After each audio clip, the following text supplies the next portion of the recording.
कार्यवाही अनिश्चितकाल के लिए स्थगित कर दी गई है। आज लोकसभा में प्रधानमंत्री मोदी और अमित शाह भी पहुंचे थे। राष्ट्रगान और राष्ट्रगीत के बाद लोकसभा के स्थगित कर दिया गया लोकसभा को, और कुछ देर बाद राज्यसभा भी स्थगित कर दी गई। सत्र के दौरान विपक्ष ने जंतर मंतर पर छात्र प्रदर्शन में कथित पुलिस कार्रवाई, अयोध्या राम मंदिर दान विवाद और अन्य मुद्दों पर चर्चा की मांग की। विपक्ष ने 20 जुलाई के प्रदर्शन को लेकर गृह मंत्री अमित शाह के बयान की भी मांग की थी। हालांकि हंगामे के बीच सरकार ने विधायी कामकाज जारी रखा। तो देखिए, आज मॉनसून सत्र का समापन हो चुका है। आज आखिरी दिन था मॉनसून सत्र का और आज का दिन भी हंगामेदार रहा। कोई सकारात्मक चर्चा नहीं हो सकी। विपक्ष लगातार 20 जुलाई को हुए जंतर मंतर पर प्रदर्शन को लेकर और राम मंदिर चढ़ावा चोरी मामले को लेकर हंगामा करता रहा और इसके साथ ही अनिश्चितकालीन स्थगित कर दिया गया है।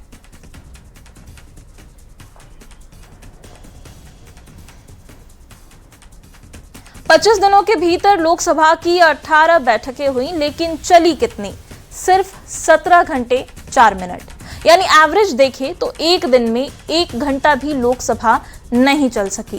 पहले दिन से संसद के दोनों सदनों में हंगामा होता रहा। जंतर मंतर की घटना के बाद पहले शिक्षा मंत्री के इस्तीफे की मांग उठी और फिर गृह मंत्री के जवाब की डिमांड हुई। गृह मंत्री जवाब देने के लिए तैयार भी हुए तो विपक्ष का सुनने से इनकार कर दिया गया विपक्ष की तरफ से। नतीजा ये हुआ कि हर दिन लोकसभा की कार्यवाही हंगामे की भेंट चढ़ती गई। एक के बाद एक बिल पेश होते गए, कई अटके, कई लटके और कई तो बिना चर्चा के ही पास हो गए।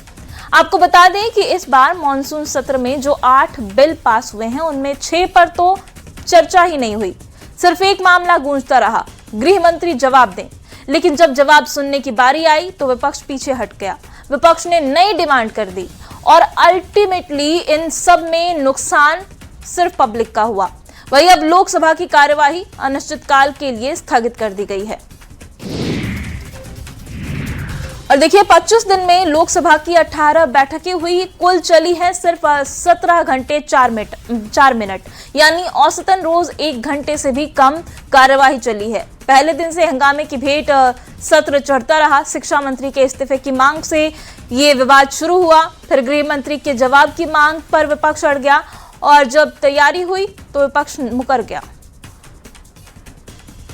संसदीय कार्य मंत्री किरण रिजिजू ने विपक्ष पर जबरदस्त हमला बोला है। रिजिजू ने कहा कि विपक्ष की जिद की वजह से संसद नहीं चल पा रहा। पार्लियामेंट्री एक्सपीरियंस जो मैंने देखा है, ये पहली बार है जहां ऑपोजिशन डिस्कशन से भाग रहे थे। पार्लियामेंट्री डेमोक्रेसी में ऑपोजिशन डिस्कशन के लिए डिमांड करते हैं और सरकार उसका जवाब देते हैं। ये तरीका होता है क्योंकि लोगों ने हमको चुना देश सेवा के लिए, समाज सेवा के लिए। ऑपोजिशन सरकार से जवाब मांगता है और सरकार जवाब देना ही होता है पार्लियामेंट के अंदर में। तो पहली बार ये दृश्य देखने को मिला कि सरकार खुद कह रहे हैं कि हम डिस्कशन चाहते हैं और ऑपोजिशन बहाना बना करके डिस्कशन से भाग रहे हैं। एक बिल सिर्फ चर्चा हो पाई लोकसभा में, जो prevention of unfair means, examination में जो पेपर लीकेजेस का घटना होते हैं, लोग छुप छुप के पेपर भेजते हैं एग्ज़ाम के या खरीदते हैं, या ऐसे कई राज्यों में देश भर में घटना हुए हैं, उसको लेकर के कड़ा कानून जो पारित किया गया है इस सत्र में, वो है public examination prevention of unfair means act जो बना है। ये लोकसभा में भी डिस्कशन हुए थे। बिजनेस के दृष्टि से बहुत अच्छा सेशन रहा। कुल 12 बिल्स हमने पारित किए हैं। चर्चा की दृष्टि से अच्छा नहीं हुआ है। लोकसभा में जितना टाइम आवंटित किया गया है, टोटल टाइम एलोकेशन के हिसाब से सिर्फ 19% हमने प्रोडक्टिविटी की दृष्टि से 19% सक्सेस प्राप्त किया है। राज्यसभा में 39%, राज्यसभा में अपोजिशन पार्टी हंगामा करके कभी कभी वॉकआउट भी करते थे। जेडीयू के राष्ट्रीय कार्यकारी अध्यक्ष और राज्यसभा सांसद संजय झा ने कहा कि मॉनसून सत्र में विपक्ष का रवैया गलत रहा। सरकार हर मुद्दे पर चर्चा के लिए तैयार थी, लेकिन छात्रों के आंदोलन में ये लोग अपनी राजनीति चमकाने में लग गए। झारखंड में आंदोलन हो रहा है और कांग्रेस क्या कर रही है, वहां उसकी सरकार है। गृह मंत्री ने कहा कि मैं पार्लियामेंट के फ्लोर पर सब बात करने के लिए तैयार हूं, फिर आप सदन में क्यों नहीं आ रहे हैं, सदन क्यों नहीं चलने दे रहे, ये सब सवाल संजय झा ने किए। बात करते हैं जेडीयू के राष्ट्रीय कार्यकारी अध्यक्ष और राज्यसभा सांसद संजय झा से। संजय झा जी, सदन की कार्रवाई सैनिटाई हो गई है, स्थगित हो गई है अनिश्चितकाल के लिए, लेकिन जिस तरह से मानसून सत्र चला, हंगामा होता रहा लगातार, इस पूरे सत्र को आप कैसे देख रहे हैं? विपक्ष का जो रवैया रहा। देखिए, विपक्ष का रवैया शुरू दिन से ही कंप्लीट नेगेटिव था। छात्र का इशू आया, पेपर लीक का जब इशू आया, तो सरकार ने कभी कवर अप करने की कोशिश नहीं किया और पूरे मुद्दे को एड्रेस किया। प्रधानमंत्री जी डायरेक्ट सब चीज़ को मॉनिटर करते रहे। आपको कोई कंसर्न था, सरकार ने तो कहा कि सारे इशू पर डिबेट करने के लिए तैयार है, तो आप पार्लियामेंट के फ्लोर पर आप रखते सारी बात, आपको जो लगता था। लेकिन इनका ये इशू ही नहीं था। इनको लगा कि इसी मुद्दा पर आंदोलन छात्र कर रहे थे, जेन्युइन उनका आंदोलन था, सही आंदोलन था, कर वो रहे थे, और ये अपना उस साइड से अपना राजनीति चमकाने के चक्कर में वो चाहते थे कि इसमें कोई रास्ता निकल जाए। उनका तो कोई मतलब नहीं था, पर यही इनका कंसर्न रहता। तब उनके सरकार में आज जो झारखंड में हुआ है ना भाई, क्या कर रहा है कांग्रेस, सरकार उसकी है।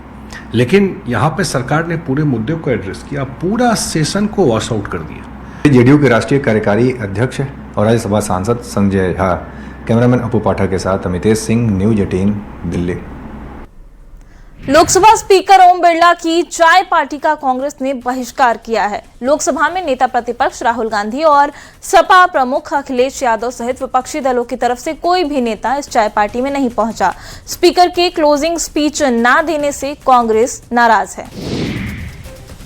राज्यसभा में मल्लिकार्जुन खड़गे ने कहा कि उत्तराखंड में मेरे भाषण के बाद स्टेज का शुद्धिकरण किया गया। खड़गे ने कहा कि बीजेपी ने स्टेज का शुद्धिकरण करवाया, शुद्धिकरण करके मेरा अपमान किया गया है। वहीं खड़गे के आरोप पर जेपी नड्डा ने कहा कि शुद्धिकरण का विषय बहुत दुखदायी है, बीजेपी ऐसे कृत्य का समर्थन नहीं करती है, आरोपों की तहकीकात की जाएगी। के साथ कहना पड़ता है, मैं हल्द्वानी में पब्लिक स्पीच में रामलीला मैदान में रामलीला स्टेज पर भाषण किया और लाखों लोग वहां पर थे। उस वक्त मैंने किसी समाज का, किसी धर्म का नाम नहीं लिया, सिर्फ मैं लोगों के समस्याओं को वहां पर बताया। लेकिन मेरे स्पीच होने के बाद कल वो लोग, बीजेपी के लोग सब मिलके हवन करके उस स्टेज का शुद्धिकरण करने का काम किए। माननीय खड़गे जी ने कहा है, ये सच में बहुत ही दुखदाई विषय है, और ये दुखदाई सिर्फ कांग्रेस पार्टी के लिए नहीं, ये दुखदाई हम सब के लिए है।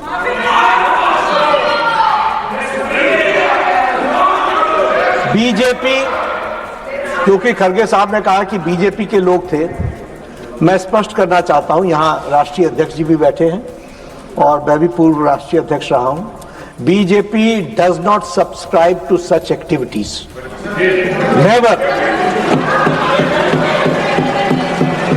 लेकिन आपने कहा है हम इसकी तहकीकात भी करेंगे, लेकिन मैं आपको विश्वास दिलाता हूं,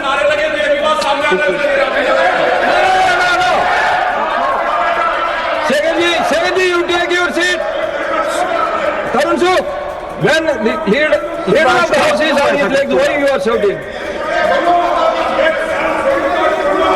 लेकिन जो भी बात हुई है उसकी तहकीकात जरूर होगी, लेकिन मैं स्पष्ट करना चाहता हूं, इस तरह की एक्टिविटी को भारतीय जनता पार्टी कभी भी सब्सक्राइब नहीं करती है।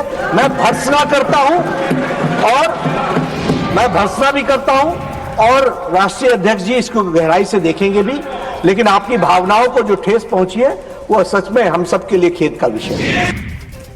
केंद्रीय गृह मंत्री अमित शाह ने नई दिल्ली स्थित अपने आवास पर तिरंगा फहराया। हर घर तिरंगा अभियान के तहत अमित शाह ने राष्ट्रीय ध्वज फहराकर देशवासियों से भी अभियान में शामिल होने की अपील की है। उन्होंने लोगों से अपने घरों पर तिरंगा फहराने और स्वतंत्रता दिवस के उत्सव में भागीदारी की अपील की है। राम मंदिर चढ़ावा चोरी पर सियासी संग्राम जारी है। संसद के मॉनसून सत्र के दौरान विपक्ष ने संसद परिसर में चंदा चोरी के खिलाफ प्रदर्शन किया। प्रदर्शन के दौरान करीब 2,15,000 रुपए चंदा इकट्ठा हुआ, जिससे सपा नेताओं ने दिल्ली के कनॉट प्लेस में मौजूद हनुमान मंदिर में दान दिया है। समाजवादी पार्टी लगातार राम मंदिर में चढ़ावा चोरी का विरोध कर रही है। लगातार इस बात की आवाज उठाई जा रही थी सदन में, सदन के बाहर, चंदा चोरी का। और वो चंदा चोरी कहीं दूसरी जगह का नहीं है, चढ़ावा चोरी कहीं दूसरी जगह का नहीं है, प्रभु श्री राम के मंदिर की है। मर्यादा पुरुषोत्तम राम की धरती अयोध्या, यहाँ के देवतुल्य मतदाताओं ने प्रभु श्री राम की कृपा ने, हनुमान जी की कृपा ने, माँ सरजू माँ की कृपा ने और देवतुल्य मतदाताओं की कृपा ने और हमारे नेता अखिलेश जी की कृपा ने हमें वहाँ का सांसद बनाया है। सांसद बनते ही हमने संकल्प लिया था कि जो प्रभु श्री राम की मर्यादा है, भारतीय जनता पार्टी ने उसको विखंडित किया है, उस मर्यादा को हम कायम रखने के लिए हमेशा संघर्ष करते रहेंगे। तो चंदा चोरी हुई है, करोड़ों लोगों की आस्था के सवाल, अयोध्या को कलंकित किया गया है, मर्यादा पुरुषोत्तम राम की नगरी के राम के लोगों को कलंकित किया कर, और कलंकित करने वाले लोग ये भारतीय जनता पार्टी के लोग हैं, आरएसएस के लोग हैं। इन्होंने चंदा चोरी किया है। आपने चंदा एकत्र किया, आपको अयोध्या राम मंदिर में देना चाहिए, आपका संसदीय क्षेत्र भी है, यहाँ लाने का क्या उद्देश्य है? ऐसा है, ये प्रभु श्री राम के बहुत ज्यादा प्रिय हनुमान जी थे। हनुमान जी ने न जाने कितने गढ़ तोड़े हैं, लंका दहन किया है, लंका दहन किया है, रावण का सर्वनाश किया है। तो और प्रभु को बहुत प्रिय थे। अयोध्या में भी हनुमान मंदिर है, वहाँ चंदे की जरूरत भी थी, क्योंकि वहाँ। और देखिए, बीजेपी नेता रविशंकर प्रसाद प्रेस कॉन्फ्रेंस कर रहे हैं, क्या कुछ कह रहे हैं आपको सुनाते हैं। नॉर्म है, इसका एक प्रोटोकॉल है, जो वहाँ मैजिस्ट्रेट होते हैं, बाकी होते हैं, या पुलिस के डिप्टी कमिश्नर होते हैं, उनसे पूछकर कार्रवाई की जाती है। तो फिर आपने विषय उठा दिया। तो अमित शाह जी तैयार हैं, 24 घंटा बैठने को तैयार हैं, फिर भी उन्होंने कहा नहीं, हमें उनका इस्तीफा चाहिए। उनकी बहस सुन के क्या फायदा। तो जो वो सदन को 10 दिन से नहीं चलने दे रहे हैं, जब माननीय गृह मंत्री जी बहस के लिए तैयार हैं, तो कहते हैं उनकी बात को सुनना क्या। इसे क्या कहा जाए। राहुल गांधी, आपकी उद्दंडता से देश की राजनीति नहीं चलेगी। Rahul Gandhi, the politics and polity of the country and parliament will not run because under the pressure of your arrogance, sense of entitlement and exceptionalism, कि I will do anything in my own way, my way or highway। लोकतंत्र ऐसे नहीं चलता। इसीलिए आपकी party की यह हालत हो गई है, आगे और भी होगी। लेकिन राहुल गांधी कोई लेसन नहीं सीखते हैं। इसीलिए आज हमने पूरी बातों को विस्तार से आपके सामने कहा। आज अंतिम दिन था, जब देखे कि कांग्रेस पार्टी थोड़ी एम्बैरेसमेंट में है, तो सदन में हम लोगों ने देखा कि वो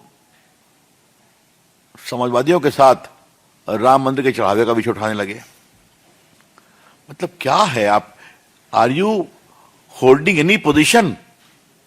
पहले नीट, उसके पहले चर्चा पीएम के दफ्तर घर के सामने गलत धरना लेकर के, बिना अनऑथराइज धरना लेकर के, उसके बाद फिर कहा कि धर्मेंद्र प्रधान का इस्तीफा, फिर कहा कि मोदी जी जवाब दें, अमित शाह जवाब दें। जब अमित शाह तैयार हैं बहस के लिए तो वो इस्तीफा दें। ये हमने पूरा सीक्वेंस जो चला है पिछले 10 दिन का, 12 दिन का आपको बताया। हम इसकी बहुत ही भर्त्सना करते हैं हम आपसे एक काम इन्होंने और सुना, हमने कहा सदन चलाना हमारी जिम्मेवारी नहीं, ठीक है ना। तो एक तो कहते हैं कि सदन जितना आपका है उतना हमारा भी है, हमारी बात सुनिए, आप जवाब दीजिए, यही तो परंपरा है। तो आप बहस होने देंगे नहीं, आप सदन चलने देंगे नहीं, और फिर कहेंगे मेरी बात नहीं सुनी जाती है। तो ऐसे कैसे चलेगा आप? तो बाकी मैं बैनर पोस्टर की बात तो करते ही नहीं, आप सभी जानते हैं वो क्या होता है। लेकिन एक बात मैं जरूर कहूंगा, देश को ये समझना पड़ेगा, राहुल गांधी गैर जिम्मेवार हैं, राहुल गांधी अपरिपक्व हैं, राहुल गांधी अनुशासनहीन हैं, राहुल गांधी उच्छृंखल हैं, राहुल गांधी अहंकारी हैं, जिनके अंदर राजनीतिक मर्यादा का कोई स्थान नहीं है। I would like to repeat that Mr. Rahul Gandhi is irresponsible. Rahul Gandhi is yet to mature as a leader in the politics of the country. Rahul Gandhi is delinquent. Or Rahul Gandhi has a great sense of arrogance and entitlement and exceptionalism कि जो मैं कहूंगा वही होगा। और एक बात हमने पहले भी कही थी, सरकार ने भी कहा है, कोई गोली नहीं चली है, कोई गोली नहीं चली है। अच्छा होता अमित शाह की बात सुनते तो जवाब पूरा दिया जाता। हम लोग भी बोलने के लिए आतुर थे। मैं तो आग्रह किया था थोड़ा सा युवराज के भाषण का जवाब मैं भी देना चाहूंगा माननीय गृह मंत्री के पहले, लेकिन हाउस चलने नहीं दिया। तो ये जो उनका फ्रस्ट्रेशन है वो उसको निकाल रहे हैं, ये बहुत दुर्भाग्यपूर्ण है, इसके हम बहुत ही भर्त्सना करते हैं। ये चिट्ठी आप लोगों को मिली होगी जो माननीय गृह मंत्री जी ने लिखा था स्पीकर साहब को, हम आपके लिए इसको फिर पढ़ना चाहते हैं। आदरणीय अध्यक्ष जी, आपको भी थे कि माननीय संसदीय कार्य मंत्री किरण रिजिजू ने बिजनेस एडवाइजरी कमेटी में सरकार की ओर से संसद में नीट परीक्षा का छात्र आंदोलन पर चर्चा की सहमति दी थी। मैं यह भी उल्लेख करना चाहता हूं कि विपक्ष के आग्रह के पूर्व ही संसद के वर्तमान सत्र में रोकथाम के लिए संशोधन बिल आया है। मेरा अनुरोध है कि आप विपक्ष से चर्चा कर अपनी आपसी सहमति से आज जितने समय, जितने घंटे आप उचित समझें उतना समय आवंटित करने की कृपा करें। मैं निर्धारित समय के दौरान सदन में उपस्थित रहकर इस मुद्दे पर चर्चा में भाग लेना चाहता हूं और विपक्ष के सभी प्रश्नों का उत्तर देने को तैयार हूं। ये उनके बाकी मैंने रेलेवेंट वाक्य को पढ़ा है, फिर भी नहीं। तो माई वे और हाईवे, सदन हम नहीं चलने देंगे, सदन हमारी मर्जी से चलेगा और सदन में वही होगा जो हम चाहेंगे। देखिए, बीजेपी लगातार कांग्रेस पर और खासकर राहुल गांधी पर निशाना साध रही है कि वो बस सदन का समय बर्बाद कर रहे थे। खबरों में बढ़ेंगे आगे। बरेली में रेलवे जंक्शन पर जीआरपी और आरपीएफ की सूझबूझ से बड़ा हादसा टल गया।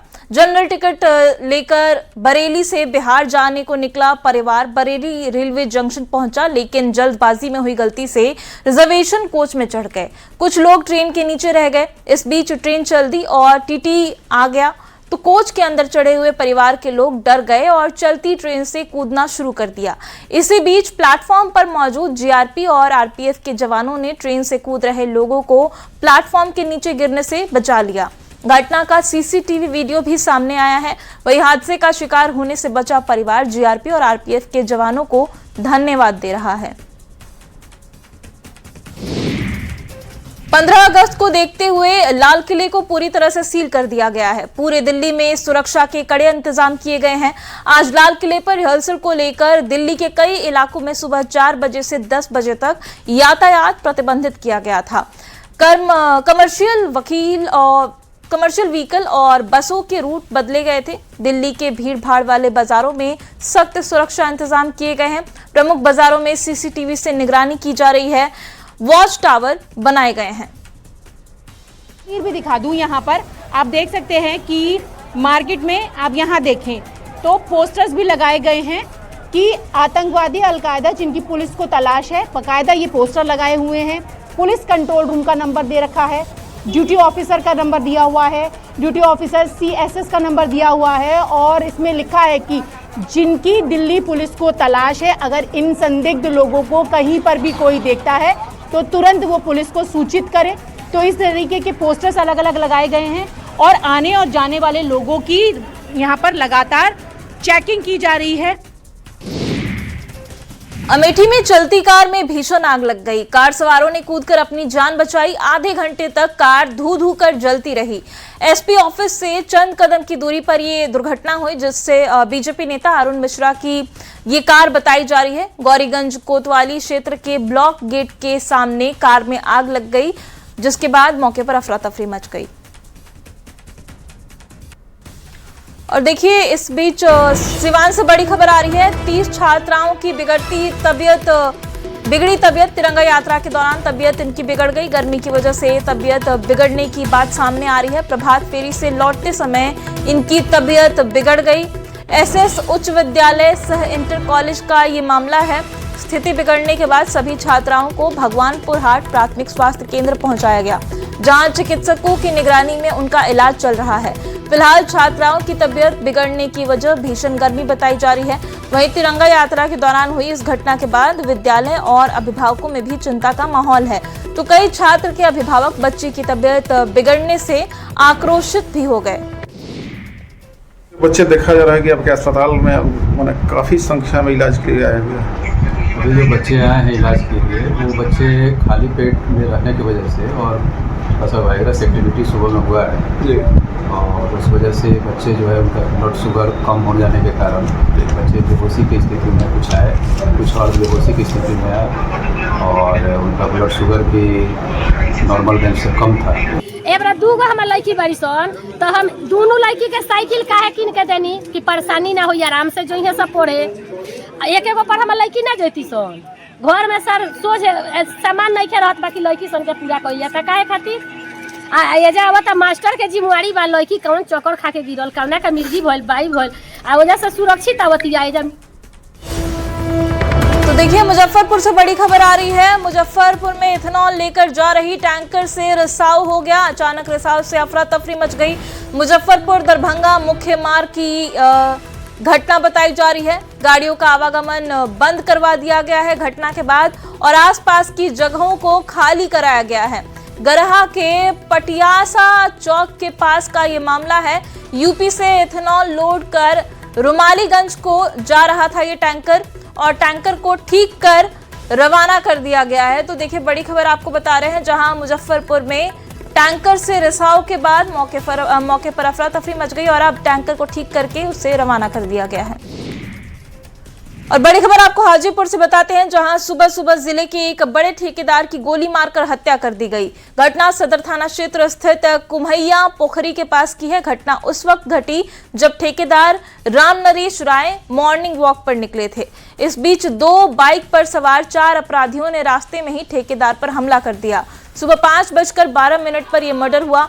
CCTV में साफ देखा जा सकता है कि ठेकेदार राम नरेश राय घर से कुछ दूर आगे ही निकले थे कि बाइक सवार अपराधियों ने उन्हें सामने से घेर लिया। जब ठेकेदार ने भागने की कोशिश की तो अपराधियों ने उनका पीछा कर दनादन 4 गोलियां मार दी। आनन फानन में उन्हें शहर के एक निजी अस्पताल में लाया गया, लेकिन डॉक्टरों ने उन्हें मृत घोषित कर दिया। और जो वीडियो दिख रहा है उसमें महज 25 सेकंड में अपराधी अपना काम तमाम करते हैं और फिर आराम से वहां से निकल जाते हैं। घटना के बाद शौक के साथ लोग घटनास्थल पर ही बैठ गए और सड़क को जाम कर दिया। ठेकेदार की हत्या की खबर मिलते ही SP शुभांक मिश्रा मौके पर पहुंचे और नाराज लोगों को समझा बुझाकर उन्हें शांत कराया। लोग जल्द ही आरोपी की गिरफ्तारी की मांग कर रहे हैं। ये बहुत सज्जन व्यक्ति थे, जल्द से जल्द कार्रवाई हो, न तो आगे हम लोग प्रक्रिया में जाएंगे। जब तक अन्याय नहीं मिलेगा तब तक ये काम छोड़ेंगे। प्रशासन प्रक्रिया, उसको अपराधी को जल्द से जल्द पकड़े। अपराधी बहुत बड़ा घटना है हम लोगों के लिए। एक परिवार का सदस्य था, हम लोगों के पूरे गांव का एक सदस्य थे, एक मुखिया थे वो। ये हम लोगों के लिए बहुत बड़ा घटना है। मुकेश राय, पिता गुलजार राय, सहदेव राय, इनका पूरे परिवार या आपको हम देख लेंगे, आपका जीने नहीं देंगे, हत्या कर देंगे। क्यों धमकी दिए थे? वो वजह एक जो गाड़ी जो उनका गोदाम जो दिया लीज पर, तो रोड मेरे में है, मैं यहाँ का दादा हूँ, मुझे रंगदारी चाहिए, नहीं तो आपका गाड़ी नहीं जाएगा किसी भी हाल में। इसी वजह से आपको कहा जाए तुमको हत्या करे। लगभग 50 आदमी मेरे गांव का है। आपका सदर थाना का आईओ था, आईओ के सामने बुलाइए, उनको भी सामने कहा था आपको मार देंगे। पुलिस कुछ नहीं की। पुलिस तब भी क्या है, चंद मिनट में बिक जाती है। हत्या हो गया, वो क्या है, नीपा पोती का खेल खत्म कर देगा। वो कहा था जब आप ठेकेदार के छोटा मोटा ठेकेदार सदर के सामने नहीं टिक पाइएगा। आज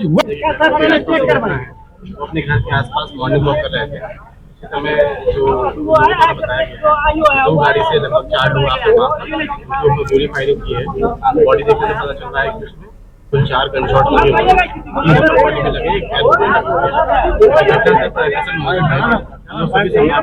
जो भी साक्ष्य मिल रहे हैं सीसीटीवी कैमरा देखा जा रहा है। आरोप है कि 1.5 महीना पहले आईओ के सामने उस व्यक्ति ने धमकी दी। 1.5 महीने पहले का एक मामला सामने आ रहा है जिसमें जमीनी विवाद के चलते एक पक्ष है, उनके साथ उनका पहले विवाद हुआ है। इस संबंध में केस भी सदर थाना दर्ज किया गया है। बिहार सरकार शिक्षा के क्षेत्र में व्यापक सुधार कर रही है। मुख्यमंत्री सम्राट चौधरी जेनजी युवाओं और छात्रों की समस्याओं को लेकर गंभीर है। छात्रों के हित में कई बड़े फैसले लिए जा रहे हैं।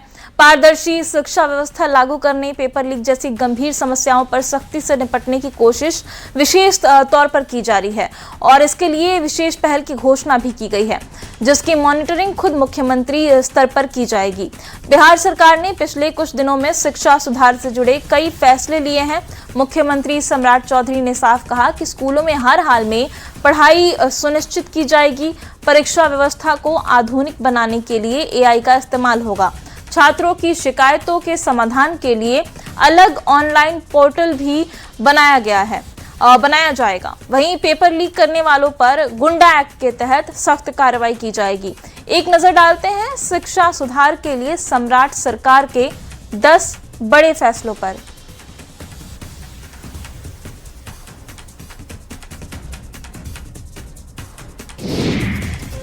और देखिए, राजधानी पटना में इस बार औसत से कम बारिश हुई है, लेकिन आसपास के जिलों में लगातार हो रही बारिश का असर पटना में जरूर दिख रहा है। गंगा का जल स्तर बढ़ रहा है और उसमें ओवरलोड नाव की तस्वीर भी नजर आ रही है। इस तरफ से उस तरफ लोग जान जोखिम में डालकर सफर करने को मजबूर दिखाई दे रहे हैं। इस साल औसत से भी कम बारिश हुई है, लेकिन आसपास के जिलों में लगातार हो रही बारिश के कारण गंगा का जो जल स्तर है वो लगातार बढ़ता हुआ नजर आ रहा है। यहाँ देख सकते हैं दीघा घाट की ये तस्वीर है, जहाँ दूर दूर तक गंगा की जो धारा है वो नजर आ रही है। और ऐसे में सिर्फ दीघा ही नहीं, राजधानी पटना में जितने भी गंगा घाट है उसकी तस्वीर ऐसे ही बदलती हुई नजर आ रही है। दूर दूर तक गंगा घाट, और देख सकते हैं कि गंगा की धारा में जो ओवर लोडेड नाव की तस्वीर है वो भी नजर आ रही है। कई ऐसे घाट हैं जहां पर जिला प्रशासन ने आम लोगों से सतर्क रहने की अपील की है, उसमें भद्र घाट भी शामिल है। लेकिन यहाँ देख सकते हैं कि जो दियारा क्षेत्र के रहने वाले लोग हैं वो किस तरीके से जान जोखिम में डालकर उस तरफ से इस तरफ हर दिन यात्रा करते हैं, और वैसी ही ये तस्वीर नजर आ रही है। यानी गंगा उफान पर है और ऐसे में जान जोखिम में डालकर ये लोग ओवरलोडेड नाव पर सफर करते हुए दिखाई दे रहे हैं। और सिर्फ दीघा ही नहीं, राजधानी पटना में जितने भी गंगा घाट है उसकी तस्वीर ऐसे ही फिलहाल खतरनाक नजर आ रही है। दूर दूर तक गंगा की धारा नजर आ रही है और ऐसे में जिला प्रशासन ने आम लोगों से अपील की है कि तेज और 2 दिन